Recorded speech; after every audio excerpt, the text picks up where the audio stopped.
அடக்கக்கூடாது. அது ஏன் அப்படிங்கிறத இந்த வீடியோவில் பார்க்கலாம். ஹாய், நான் டாக்டர் ஐஸ்வர்யா. நீங்கள் யூரினை ரொம்ப நேரம் நீங்கள் ஹோல்ட் பண்ணி வச்சுருந்தீங்க அப்படின்னா உங்களுடைய ஸ்பிங்டர் மசில்ஸ் ஸ்ட்ரெயின் ஆகும். நாள் ஆக ஆக உங்களுக்கு ஸ்பிங்டர் கண்ட்ரோல் போய் யூரினரி இன்கான்டினன்ஸ், அதாவது உங்களால் யூரினை அடக்க முடியாமல் ஒரு காஃப் பண்ணாலோ இல்லை ஸ்னீஸ் பண்ணாலோ உங்களுக்கு யூரின் லீக் ஆகிறதுக்கான சான்சஸ் இருக்குது.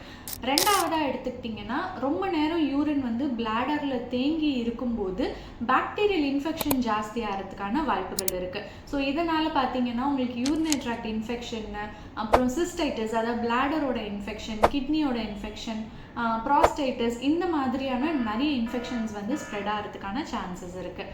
ஸோ அதனால் நீங்கள் எவ்ரி 2 ஹவர்ஸ்க்கு பிளாடரை எம்டி பண்ணுற மாதிரி பார்த்துக்கோங்க.